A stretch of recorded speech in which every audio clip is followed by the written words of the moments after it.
is it about Miss Lisa that has Spencer so preoccupied with her? So, did a little digging. Hey, how is Tina anyway? Stay away from my child. Hey.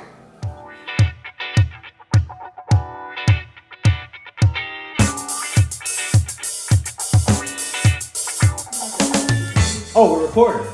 All right, cool. Well, what's up, everybody out there in the U.S. of A. and all those other countries right now? I'm your host today, but I'm not the host of the show, Sean Freeman. Today we're gonna interview none other than the playwright. Let me make the list. Playwright, right? Mm-hmm. We got author, we got actor, we got screenplay director, we got videographer, we got businesswoman, all that above, and then some. Jona Nanette Hall, ladies and gentlemen. Let's clap it up. Hey guys! It is such an honor to be on my own show, to be interviewed by Mr. Freeman. I told him I was going to bring him back to interview me. You remember that? Yeah. I'm a woman of my word. I always keep my promises. So all right. Here we are. As many of you may know by now, we have just either wrapped or about to wrap my Big Fat Life. Bam! Shameless plug in the background. Right. Shameless plug. Right. And Mr. Freeman flew all the way out from Alabama to be in this project. And first of all, I just need to thank you for that. Because some people were like, But he's a trooper, and I thank you for that. It's my pleasure. Thank you. Thank you. And so I'm going to just toss it back to you, and I'm going to let you flow with it. Disclaimer, this might be a little hard for her to let me host the show that she normally hosts, but we're going to try to flip it anyway, all right? All right, so let's move it on. Number one, okay. Current events. Now, y'all know we got to talk about the Rona. Got to talk about the Rona. Every time somebody was coughing or sneezing or did anything on set, we was like, oh, they got the Rona. Oh, they got the Rona. So, how do you, let's get your opinion on how do you feel about it? And then I want to ask you, how do you really feel unapologetically? Do you think this is like some kind of scam, scheme, conspiracy, or do you think this is really just nature doing its thing? You got it. So for your first question, how do I feel? I feel like, I agree, we were talking earlier and you were like, if they can quarantine everybody and lock it down right away so we can just get rid of it ASAP, I'm fine. Yeah. But I know my United States government. And that being said, our world government, New World Order, whatever you want to call it. Excuse me. I know my government. And if they can find a way to put their own special BS blend into this situation, they gonna insert their special BS. And that's what I'm the most worried about. Yeah. Because I'm like, you have people quarantined, can't work, stay at home. But nobody's saying, okay, you don't have to pay your water bill, you don't have to pay your power bill, you don't have to pay your mortgage. Like, those laws should simultaneously be passed together, those memos or those rules and regulations. Yeah, and a lot of different countries are already implementing those things. But America, we're kind of slow. Capitalist society, so that's the thing I'm worried the most about. Yeah. Mm-hmm. Like the people who are not millionaires like Mr. Freeman and can't afford to be out of work for a month or two. So, Yeah, and I'm going to jump on that. My biggest, it's not necessarily a concern, but as far as, putting myself in somebody else's shoes. Glory to God, I don't have any kids yet that I know of. Shout out to y'all if you're watching and you are mine. My bad, dad's coming home soon. But no, my thing is for those people, majority of America who has to go to work every day. They can't just take off and just live off some savings they have, you know what I mean? Mm-hmm. Those parents, those mom and dads who are like, what are we going to do? You know what I mean? Childcare is a whole different expense. Then we got Junior and little Ray Quenisha and Sarah who's home from school eating up all the groceries. Resources are running low. People are panicked. So, that's kind of where my heart is right now, hoping that they can, get on up in there. I'm going to do like this just to make sure. Yeah. Okay. Yeah, so, man. But yeah.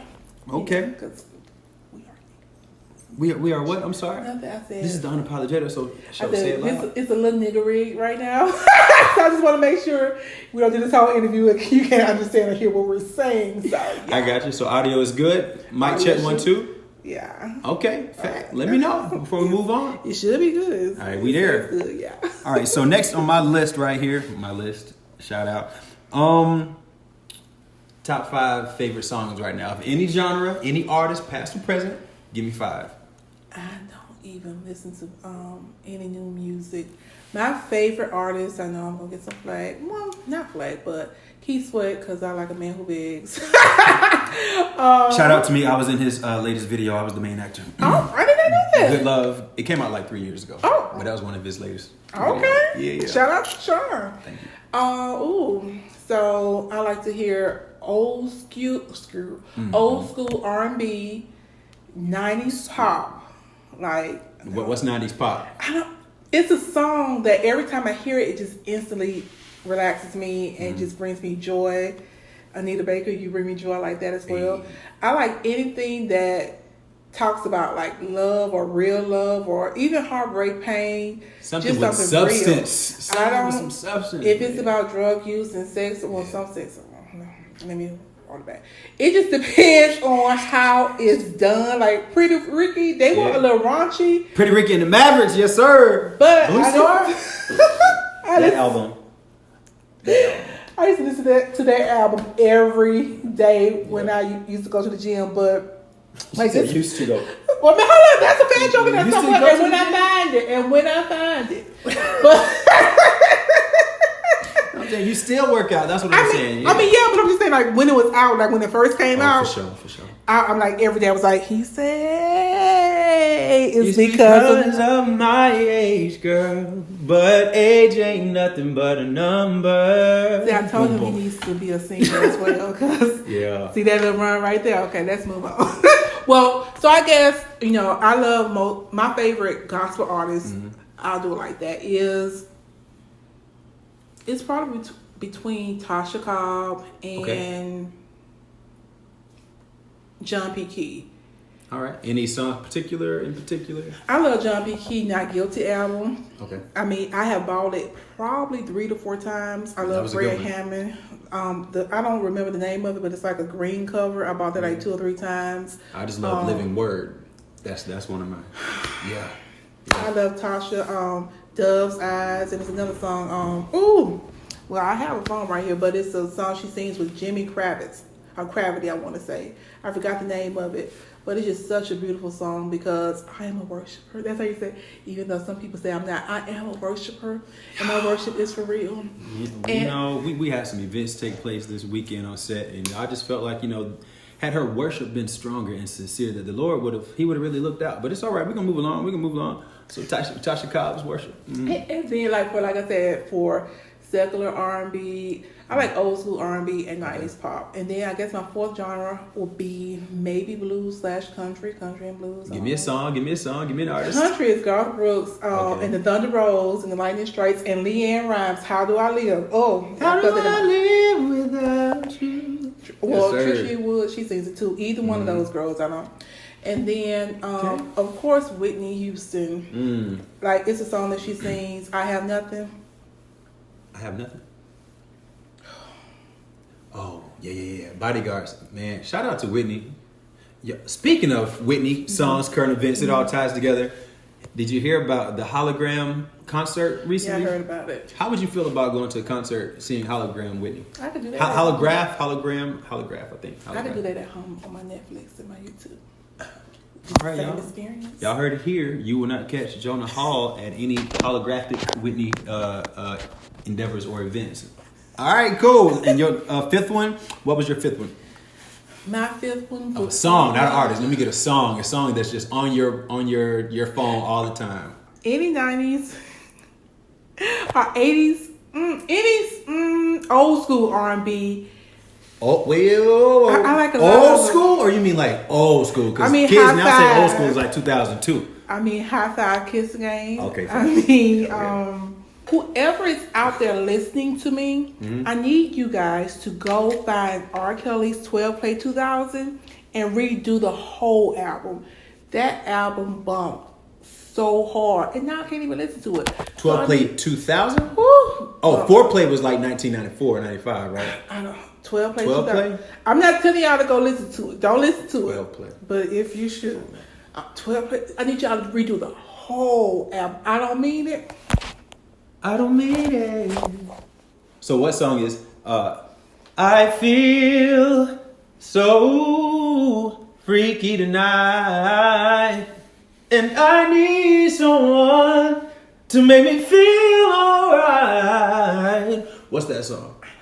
Me suck. I suck too. I don't know the song, but I just got put on that a few days ago. It's an R. Kelly song from like 1993. Oh, yeah. I'm gonna shout it out. I don't support him. I don't support what he does. The man made some good music. His catalog is undeniable. Undeniable, bro.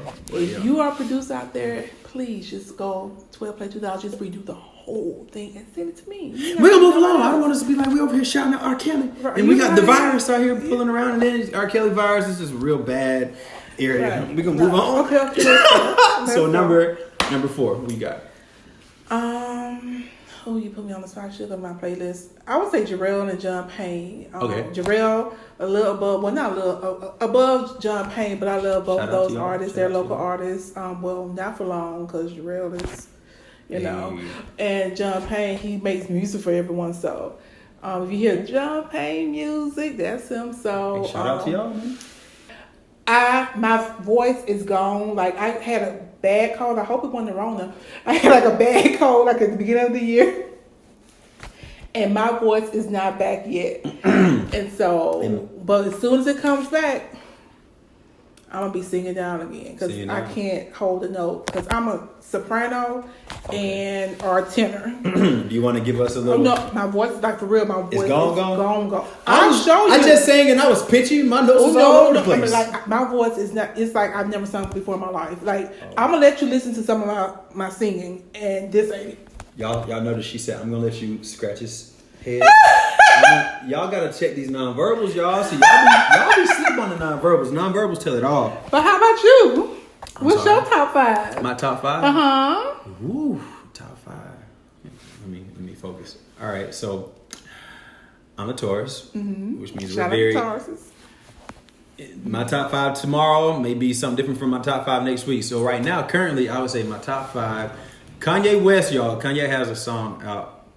Take it back. It was out. It was leaked prematurely on his next album. But anyway, I think the running title is Up From the Ashes. Y'all, amazing. Dr. Dre helped produce it. He has like his Sunday soul choir in the background. I know for a fact that's winning best song of the year next year when it drops. It's amazing. And yes, a Christian song. But yeah, Kanye West, Up From the Ashes.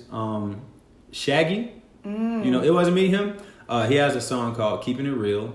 It was a part of the soundtrack from the movie Holes. I'm going to spell that. Holes.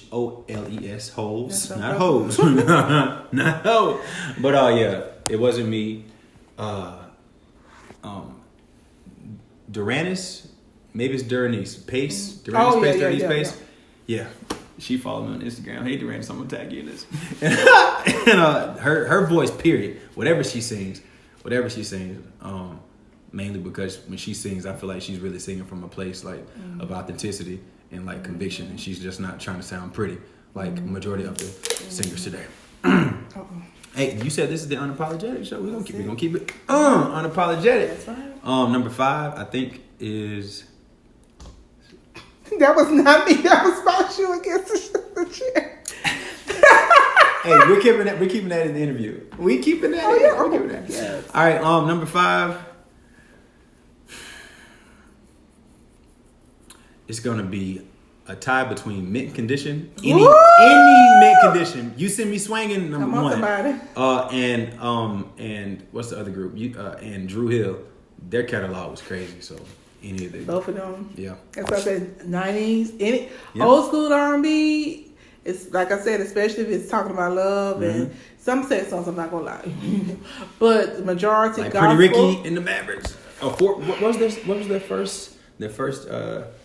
I don't know. It was kind of the only one I heard of theirs, but it was classic. Like all 14 songs hits. Make It Like It Was. No, that's how people fall in love. First kiss, first touch. Yeah.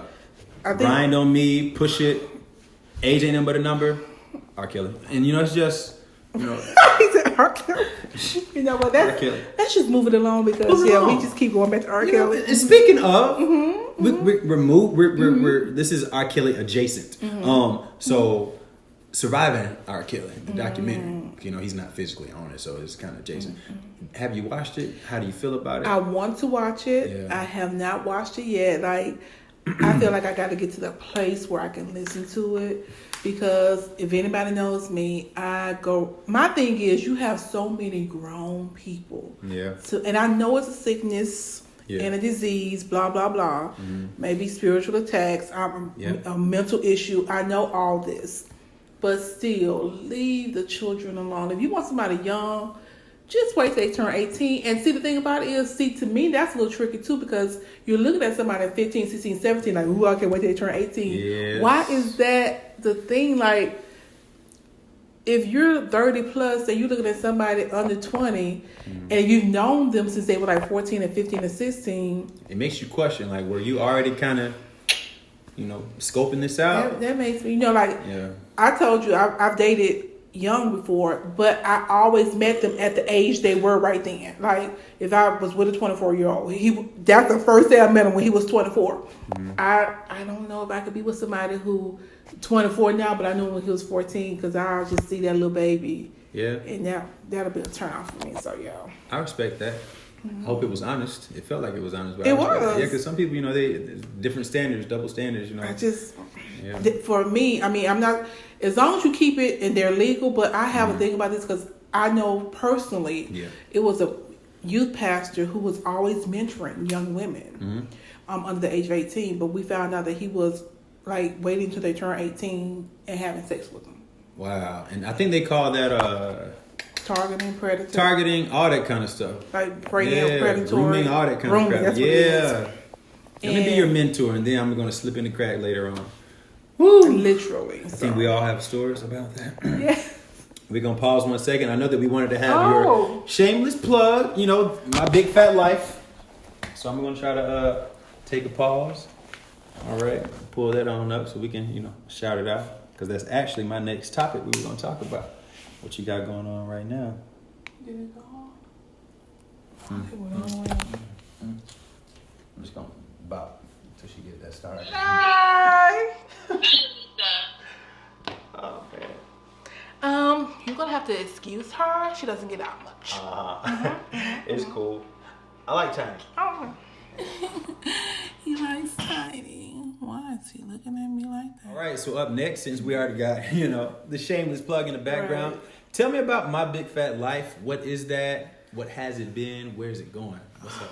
Okay, well, My Big Fat Life started off as a YouTube series. I'm trying to remember why I wanted to do it. I wrote a story that was loosely based on the Bible story of Hosea and Gomer. Yeah, put me on game. What is that? It's a story about a prophet named Hosea. Okay. It's a prophet named Hosea, and he married a prostitute. And so God told him to marry the prostitute because God wanted to show his unconditional love to the children of Israel. Okay. And so just because, you can't turn a hoe into a housewife, that's what they say. Oh, that's in the Bible. That's what the word says. That's what the word Hosea. And so Hosea was a hoe. No. Hosea married a hoe. That's it. Hosea married a hoe, y'all. Hosea married her. And even though he loved her unconditionally, because she was a hoe, she went back out to her old ways. And God instructed him to go back and marry her, find her, and marry her again. Wow. And so that's what the original script was. And then I had to fire some people. Oh, so the character was a hoe. Like Lisa is a misunderstood lady who has a high sex drive and low morals. Some people just call her grimy, but I just call her misunderstood. Understood. Like she's understood. When she stood, she was coming from under the bed. That's what it was. So So we're in San Antonio right now, shooting your season 3. Yes. So how's that been?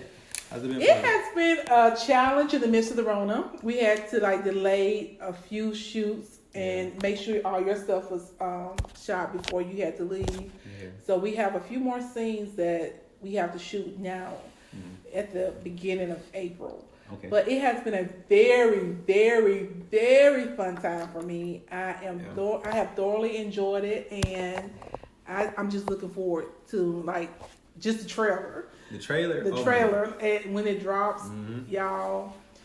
I feel like you guys will be pleasantly surprised. Yeah. Mr. Sean acted his behind off. Other actors and actresses like I know Deborah Elena, Sarah, Vicky, Jarrell. Well, her name is Victoria. Jarrell is in the show. Shout out to my brother Jarrell. It's some other people who probably be making some guest appearances. I don't want to give it all away, but you do not want to miss this show. If you have not been watching, go to YouTube, Jona Nanette. Look up My Big Fat Life. Start watching. Now, the first season, it was a pass-to-camera production. The second season, I had bought a real camera, so the quality is a little better. But it's still some hit and misses every now and then. Season 3? Woo! Yes, sir. Yeah. I snuck and saw, I'm going to say it on camera, so in case you want to kill me, we got it, the footage of that. I snuck and saw some of the clips and y'all, and so I'm impressed. And I'm an honest actor. I'm an honest artist, so I'm impressed. I'm excited to be a part of this. I told Mr. Freeman, I was like, now, you come to San Antonio, acting and, filming is not really a big thing here, so it may be it might not be what you're used to, and he came anyway. That's why I really appreciate you. And to see the quality that we got. Yeah. Look at this. I'm just going to play it. Throwback? Huh? Throwback? We got a throwback here. Right. Just to see the quality that 5 years ago. It was 5 years ago. Come on.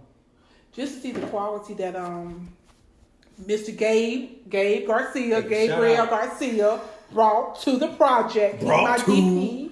A little bass and you gotta be a little ratchet when we get excited. Like he's awesome. He's phenomenal. Yeah. Gabe is cool. I love Gabe. So shout out to you, Summit Photography, Summit Videography. So yeah. I won't tell you why that just That's my boy. Right. Yeah. And this is season 1, episode. Season 1, episode 1. Like I said, the production back. We were just passing the camera. We were just creative kids trying to do something for the summer, and I was gonna be happy if we had 200 views that first episode, and we woke up to like 1,000. So God has been faithful. So yeah. Amen. Yeah. All right. So I wanted to ask you your top 5 actors or actresses, past or present. First of all, well, let me go from number 5 on up. Okay. I'm trying to remember who I had because I just had somebody the other day. And we can toss it back and forth. You give me one, I give you one. Okay. Now my number 5. I know who it was now. My number 5 will probably be. I don't want to put him that low. I'll put Mr. Sean Freeman as my number 5. I'll put Mr. Sean Freeman as my number 5. Okay. Thanks a lot. You're welcome. Mm-hmm. Really? Okay, well, we'll start from there. Thank y'all so much. I really appreciate this honor. I really felt that was from the heart. It was. Mm-hmm. All right, so my real number 5 would be, and this is in no particular order because Meryl's at the top, but I'm going to throw out Meryl Streep. Oh, that's my number 1. I'm going to throw out Meryl Streep. That's my number 1. Okay. That's my. Who else we got? We got 4 more. Jamie Foxx, because I feel like he's Jamie. the male black version of Meryl Streep. Thank you. And I'm interrupting you, but I gotta, y'all. It blows me. So not blows me, but blows my mind how Denzel Washington is on such a pedestal. He deserves to be on that monument of great actors. Hear me clear. But I think Jamie Foxx's skill, ability, and versatility as an actor, it surpasses, man. And I don't think he get the credit he deserves. So I'm with you there. Then I would probably toss it to Chadwick Boseman because he is a great character actor. Like you, I measure acting by do I see you on the screen. Okay. And that's why I said you because I know you personally. Like I know you before. I work with you, and then I also see you in each project. Yeah. And I don't see you when I'm watching your project. So literally, even with My Big Fat Life. The scene that I recorded on my phone, I don't see you. Okay. I see Lisa and Dee. So, yeah. Okay. I'm gonna also say too. I'm gonna go. People are gonna be like, really, y'all. Speaking of the ability to totally mask yourself, Oprah does not get enough credit for acting. Oprah acts her ass off, and no one ever mentions Oprah. Oprah acts her ass off all the time. It might be that same type of lane, but the Oprah we know and the Oprah that's on the screen, she totally bodies those characters. I say that all the time. I remember one time she was being honored at the Oscars, and people was like, "Why is she being honored? She's not an actress." I was like, "Color Purple, Beloved, Beloved, Their Eyes Are Watching God." Like all these films. The not the help, but her, Forrest Whitaker, The Butler, boom. Like literally, she bodied in The Butler. Oprah. And she does not get the credit. Ever. She said, get your $2 hoe or your $2 bitch and get the hell out of my house. Hey, Oprah Winfrey. That's what I see her. And I love Kathy Bates. Okay. Kathy Bates. She won an Oscar back in like 1970 I like something. her. Yeah, Kathy Bates is amazing. Her, Alfred Woodard, we can go all day. I can talk about actors now. I love William Macy. William Macy to me.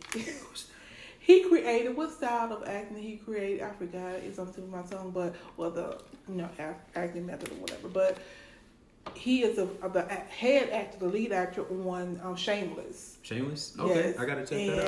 And I love him. Shameless. I love him. So. Okay, facts. Yeah. Oh, so we're gonna wrap this up. Okay. But before we do, I want to give you an opportunity to for any new fans, potential fans, followers, supporters, what have you, who are listening right now or who will tune in. Bring them into who you are right now. Like who, if someone were to read this biography, what would it say about Jona Hall as a creative? Like, who are you? I am just a simple woman who had a dream. Well, I'm a writer. That's my skill. That's how I got into the game. I write. I've been writing since I was 5. Then it turned into a business because I was writing people doctoral thesis. And stuff, theses and all that kind of stuff. Did I say that right? I can't. Don't I tell can't her talk. no more, y'all. And I can't talk, but I can write. I can't talk, but I can write.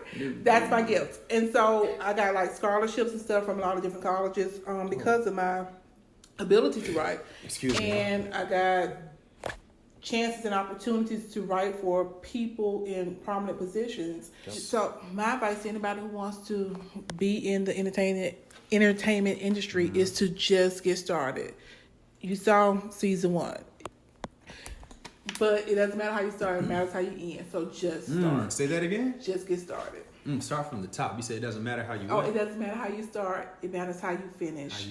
So just get started. So we can have that 2.5 million in that miscellaneous account. Not the miscellaneous. The miscellaneous. I can't spell it, but I can count how much is in there. The petty cash account. Right. I like that. I appreciate that. Just get started, man. If I could have just spoken something so simple yet profound to myself 15 years ago, where would I be? Just get started. Yeah, so let the people know how they can find you on social media. You can find me. Go to JaisAlright.com, and everything that I'm attached to is on that website. Okay. Instagram, YouTube, Patreon, Facebook, everything. So. Dope. Well, Ms. Hall, it has been a pleasure. Thank you for letting me host your show. Thank you so much, Mr. Freeman, and we look forward to talking to you soon. It's an Unapologetic podcast. We're out.